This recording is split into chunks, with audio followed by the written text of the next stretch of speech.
नफरत की दुनिया को छोड़ के प्यार की दुनिया में खुश रहना मेरे यार। इसी झूठ की नगरी से तोड़ के नाता जा प्यारे, अमर रहे तेरा प्यार। जय हिंद। इस वीडियो में हम लोग समझने वाले हैं कुड के विषय में। मॉडल्स का ये पार्ट 4 आप लोग को जाएगा। कुड के बारे में थोड़ा सा देखते हैं। बहुत सारे चर्चाएं हुई कुड के बारे में कि कुड का इस्तेमाल हम लोग कैसे कर सकते हैं। देखिए, सबसे पहले यूज ऑफ कुड देखेंगे। तो कुड का इस्तेमाल हम लोग बेसिकली देखेंगे तो कुड का इस्तेमाल कहाँ किया जाता है सर? पोलाइट रिक्वेस्ट में कुड का प्रयोग हम लोग कर सकते हैं। Could is used with the sense of polite request, यानी कि पहला क्या है? Polite request. कौन सा request? Polite request. Polite request. Polite request का मतलब क्या होता है सर? विनती होता है। ध्यान से देखना बाबू, पोलाइट रिक्वेस्ट का मतलब क्या होता है? विनती होती है। जैसे ध्यान से देखना है कि कुड का इस्तेमाल कहाँ करेंगे सर हम लोग? तो पोलाइट रिक्वेस्ट में करते हैं बाबू कुड का इस्तेमाल। पोलाइट रिक्वेस्ट मीन्स विनती करना। जब कभी आपको दिक्कत हो किसी चीज का तो आप क्या करते हो? विनती करते हो, यानी कि किसी से आप रिक्वेस्ट करते हो, उसी को हम लोग कहते हैं पोलाइट रिक्वेस्ट, यानी कि विनती करना। यानी का स्ट्रक्चर क्या होगा सर? तो स्ट्रक्चर होगा सब्जेक्ट। सब्जेक्ट के बाद लगा देना यहाँ पर कुड, प्लस में लगा देना यहाँ V1 प्लस अदर वर्ड। आप लास्ट में लगा सकते हो, प्लीज वर्ड डाल सकते हो, कोई दिक्कत नहीं है। जैसे हमने कहा कि सर आई कुड, या ध्यान से देखना, he could help me please, या he could help me, he could help me, he could help me. क्या आप मेरी मदद करोगे? जब आपका कोई चीज़ का नुकसान हो जाए, जब आपका कोई चीज़ का दिक्कत हो जाए तो आप वहाँ पर अपना मदद मांगोगे, तो कहोगे क्या कि आई ही कुड हेल्प मी। आप यहाँ पर लास्ट में प्लीज़ वर्ड जोड़ सकते हो, ही कुड हेल्प मी प्लीज़। क्या कृपया आप मेरी मदद करोगे? आप यहाँ पर लिख सकते हो he could lend me, he could lend me 5,000 rupees, 5,000 rupees. क्या आप मुझे 5,000 रुपया पैसा दोगे? यानी कि ये हमारा एक तरीका का क्या हो गया? ये हमारा हो गया एक तरीका का रिक्वेस्ट हो गया किसी से। तो रिक्वेस्ट जब आप किसी से करोगे तो अब क्या लगाओगे? पोलाइट रिक्वेस्ट जब करोगे तो क्या लगाओगे? कुड लगाओगे। तो कुड का इस्तेमाल हम लोग पोलाइट रिक्वेस्ट के साथ में ऐसे कर लेते हैं। तो ध्यान समझ लीजिएगा यहाँ पर, आई कुड टेक दिस, क्या मैं इसे ले सकता हूं? विनती करके। आई कुड टेक दिस, क्या मैं इसे ले सकता हूं? ये आप विनती करके लगा सकते हो। Could use your pen please, तो वहां पर भी आप लगा सकते हो कुड का प्रयोग, कहीं से कोई दिक्कत नहीं होगा। तो कुड का मतलब क्या हो गया sir? Polite request.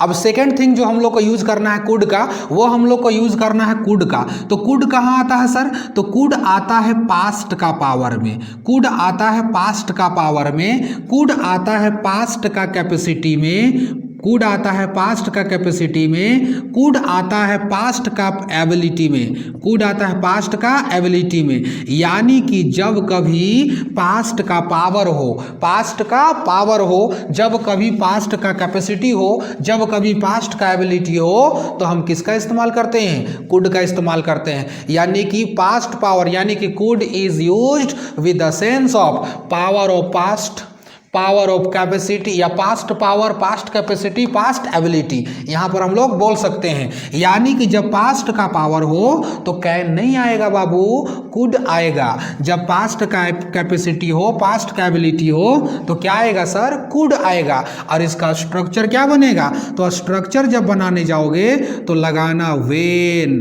Plus subject plus was या वर, प्लस में लगाना नाउन या तो अदर वर्ड। आगे जब बढ़ने लगोगे तो लगाना सब्जेक्ट प्लस कुड प्लस लगाना V1 प्लस अदर वर्ड।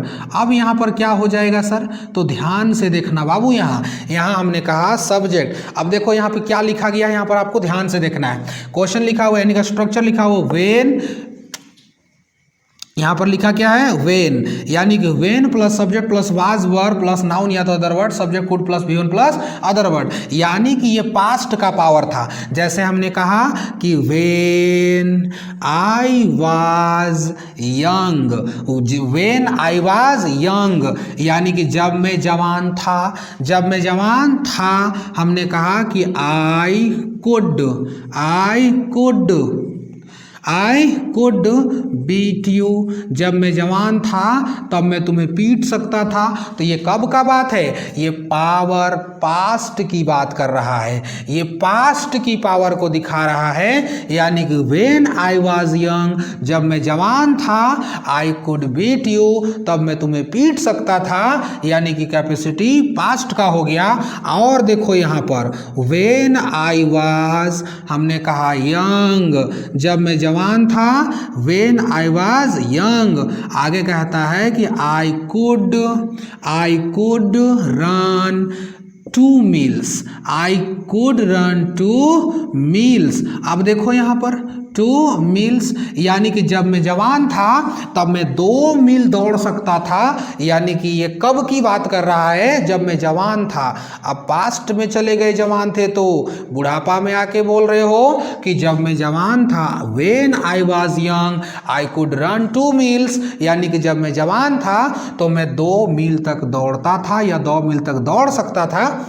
यही हमारा पास्ट का पावर है, पास्ट का कैपेसिटी है, पास्ट की एबिलिटी है। तो कहने का सेंस ये है बाबू कि सेकंड चीज हम लोग देखें कि सेकंड चीज क्या होता है सर, तो व्हेन यानी कि code is used with the sense of past power, past capacity and past ability. अब सेकंड से लेकर के हम लोग थर्ड देखेंगे कि यहाँ पर यूज और क्या आ सकता है। अब ध्यान से देखना है हम लोग को कि से थर्ड चीज क्या हो सकता है। थर्ड देखिए, बचपन से सुनते आए हैं कि कैन का पास्ट कुड, कैन का पास्ट कुड, कैन का पास्ट कुड, हाँ पास्ट होता है, लेकिन कहाँ होता है, मात्र एक जगह पर, उसका नाम है इन इनडायरेक्ट स्पीच, यानी कि कैन का पास्ट कुड यानी कि एक ही जगह पर होता है और वो होता है इन इनडायरेक्ट स्पीच, यानी कि इनडायरेक्ट स्पीच में, यानी कि कैन का पास्ट कुड होता है, कैन का पास्ट कुड होता है, कैन का पास्ट कुड होता है कहाँ सर, तो इन इनडायरेक्ट स्पीच, यानी कि जब कभी हमारा कैन का पास्ट कुड करना हो तो कहाँ होगा, सिंपल एक जगह पर, और उसका नाम क्या है, इनडायरेक्ट स्पीच। जैसे हमने कहा कि he said that I could beat you. अब ध्यान से देखना, यहाँ पर अगर दे दिया जाए कैन, यानी कि he said that I can beat you. अब बोलो सैड क्या है बाबू, पास्ट है, कैन क्या हो गया, सेंस किसका देगा, प्रेजेंट का। बोलो ये पास्ट है तो आगे आने वाला भी क्लाउज पास्ट होता है, यानी कि यहाँ पे पास्ट है तो आगे भी पास्ट आएगा, इसलिए क्वेश्चन क्या हो गया, रॉन्ग हो गया, क्वेश्चन गलत हो गया। दूसरा देखो, इसको सही करना है तो he said that, यानी कि वह बोला कि आई, अब यहाँ पर हमने लगा दिया कोड प्लस लगा दिया यहाँ पर बीट यू, यानी कि आगे हम बोले कि सैड क्या है, पास्ट, कुड क्या है, पास्ट, तो बोलो पास्ट, ये दोनों क्या हो गए, राइट हो गए, यानी कि क्वेश्चन हमारा राइट होगा। यानी कि हम लोग कुड का इस्तेमाल कैन का पास्ट के रूप में कहाँ करते हैं, तो इन इनडायरेक्ट स्पीच। आप लोगों को ये चीज़ समझ में आ गया होगा। इसके बाद हम लोग आगे देखेंगे कि इंग्लिश में और कहाँ से दिक्कत है, सारे मॉडल्स में एक एक कर करके आप लोग को ला करके दे दूंगा। मिलेंगे नेक्स्ट क्लास में।